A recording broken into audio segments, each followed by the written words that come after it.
তোমরা এমন কোনো সিচুয়েশন আমাকে দেখাতে পারবে যেখানে তোমরা যাচ্ছ কিন্তু তোমাদের কমিউনিকেট করার দরকার পড়ছে না?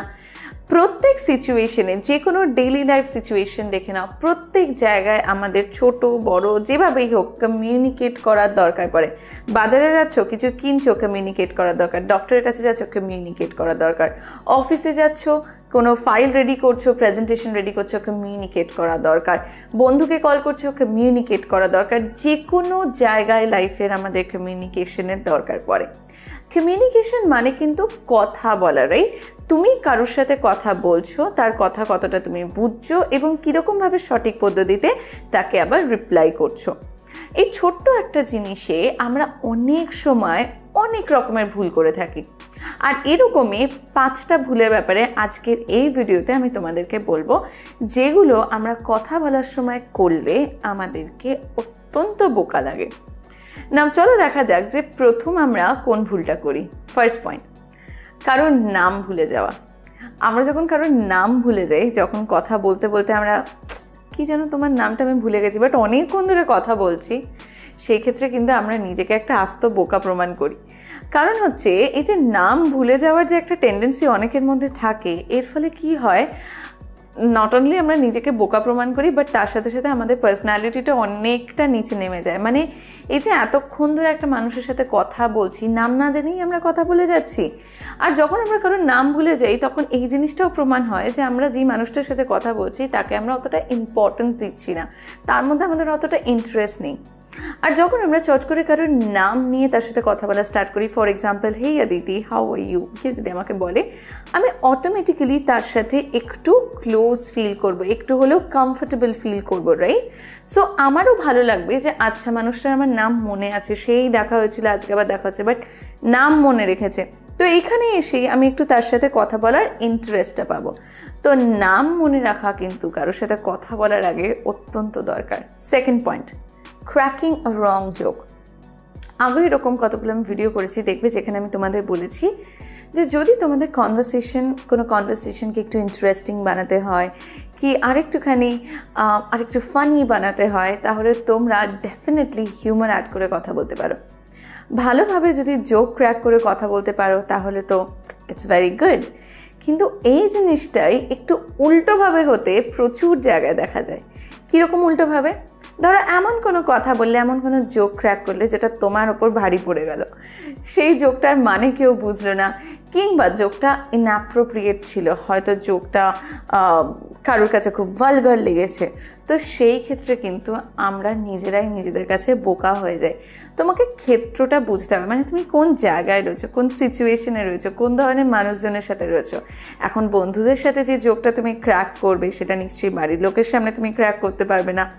আবার বাড়ির লোকের সামনে যে জোকটা ক্র্যাক করছো, সেটা হয়তো তুমি সিনিয়র কারোর সাথে থাকলে ক্র্যাক করতে পারবে না, রাইট? তো তোমাকে বুঝতে হবে কোন জায়গায় কীরকম ধরনের জোক কাজে লাগবে, কোন জায়গায় কীরকম ধরনের হিউমার অ্যাড করে কথা বলা যায়। মিস্টেক নাম্বার 3, না, আমরা যখন কারোর সাথে কথা বলতে যাচ্ছি কিন্তু আমাদের সেই বিষয়টার উপর কোনো ক্লিয়ার আইডিয়া নেই, সেই জায়গাটায় গিয়ে আমরা আর একবার নিজেকে বোকা প্রমাণ করি। তাহলে without having a clear idea কখনো কোনো বিষয়ের উপর কথা বলো না।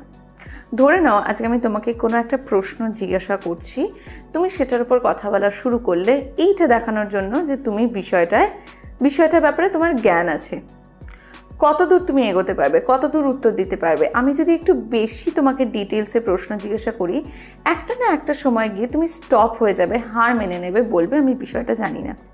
তখনই আমি তোমায় প্রশ্ন করবো, তাহলে তুমি কথা কেন বলা শুরু করলে যখন তুমি বিষয়টা জানো না? তো যখন আমরা কোনো বিষয় জানি না, যখন আমাদের কোনো বিষয়ে জ্ঞান নেই, জাস্ট অ্যাডমিট ইট যে আমি বিষয়টা জানি না, কিংবা বিষয়টা আমাকে আরেকটু শিখতে হবে। কিন্তু কোনো জিনিসে যখন আমাদের ক্লিয়ার আইডিয়া থাকে না, বাট আমরা সেটার ব্যাপারে কথা বলা শুরু করি, আমরা কিন্তু বেশি দূর দৌড়তে পারি না। একটা না একটা জায়গায় গিয়ে আমাদের স্টপ হতে হয়, আর সেখানে গিয়ে আমরা নিজেদের বোকা প্রমাণ করি। Fourth, non stop talking. অনেককে দেখবে এই একটা জিনিস খুব করতে, কথা বলা যখন শুরু করে, অ্যাটলিস্ট আমাদের ফ্রেন্ড সার্কেলের মধ্যে এরকম একটা না একটা ফ্রেন্ড তো রয়েছে, কিংবা ফ্যামিলি মেম্বার্সদের মধ্যে এরকম একজন না একজন মানে থাকবেই। কথা যখন বলা শুরু করে, কাউকে স্কোপ দেয় না কথা বলার। তো সেই একটা জায়গায় গিয়ে আমরা কিন্তু নিজেদের বোকা প্রমাণ করি। কারণ যখন আমরা কারোর সাথে কমিউনিকেট করছি, কমিউনিকেশন কিন্তু কখনো একতরফা হয় না, হতে পারে না। তার জন্য আমি যখন কথা বলছি আমার সেই সেম সুযোগটা অপর মানুষটিকেও দেওয়া দরকার, যাতে সে কী ভাবছে তার পয়েন্ট অফ ভিউ সেও যাতে আমার সাথে শেয়ার করতে পারে। ননস্টপ কথা বলা কিন্তু একজন বোকা মানুষের লক্ষণ। তাই যখন কথা বলবে অন্য মানুষকেও কথা বলার সুযোগ দাও, তাকেও নিজেকে এক্সপ্রেস করার, নিজের পয়েন্ট অফ ভিউ শেয়ার করার সুযোগ করে দাও। And the fifth mistake, giving lots of information. দেখবে যখন তুমি ইন্টারভিউতে যাও তখন তোমাকে বলা হয় যে একদম বেশি কথা বলবে না, যেটুকু প্রশ্ন করবে সেটুকুর উত্তর দাও, ইন ডিটেইলসে কথা না বলে একদম টু দ্য পয়েন্টে কথা বলো। ইন্টারভিউতে আমরা যত ডিটেইলসে কথা বলি, আমাদের না জিজ্ঞাসা করা সত্ত্বেও আমরা যখন প্রচণ্ড ইনফরমেশন শেয়ার করতে থাকি তত ক্রস কোয়েশ্চেন করা হয়।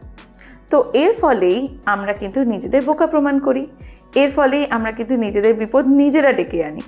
তার জন্য সবসময় বলা হয় টু দ্য পয়েন্ট আনসার দাও, যেটুকু প্রশ্ন করছে সেইটুকু উত্তর দাও, একদম বেশি ইলাবোরেট করে কথা বলতে যেও না।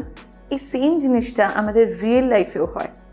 আমরা যখন কাউকে ইন ডিটেলসে কোনো কথা বলি, একদম জিজ্ঞাসা না করা সত্ত্বেও যখন প্রচণ্ড ইনফরমেশন আমরা শেয়ার করি, তখন কি হয়, আমরা নিজেদের বিপদ নিজেরা ডেকে আনি। আমরা নিজেদের বাড়ির সম্পর্কে, নিজেদের লাইফের সম্পর্কে, নিজেদের পাস্টের সম্পর্কে যখন অতিরিক্ত ইনফরমেশন শেয়ার করতে থাকি, তুমি জানো না যে কে তোমার আসল বন্ধু, কে তোমার বিপদ করতে পারে কি পারে না, বাট তুমি স্টিল শেয়ার করছো। সেই ক্ষেত্রে কিন্তু তুমি নিজে নিজে বিপদ ডাকছো।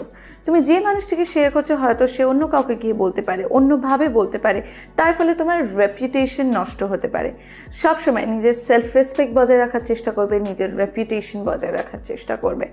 অ্যান্ড এর জন্যই কখনো অতিরিক্ত ইনফরমেশন দেবে না, অতিরিক্ত বিভিন্ন ধরনের আজে বাজে টপিকে কথা বলবে না। So that's it guys. I hope আজকে তোমরা বুঝতে পেরেছো যে কমিউনিকেশনের মধ্যে কোন ভুলগুলো আমরা করলে আমাদের বোকা লাগে, আর এই ভুলগুলো যাতে পরের কমিউনিকেশনে আর না হয় সেটার চেষ্টা করো। দেখা হচ্ছে তোমাদের প্রত্যেকের সাথে আবার পরের ভিডিওতে নতুন কোনো কন্টেন্ট নিয়ে। Until next time, stay connected with me. Thank you.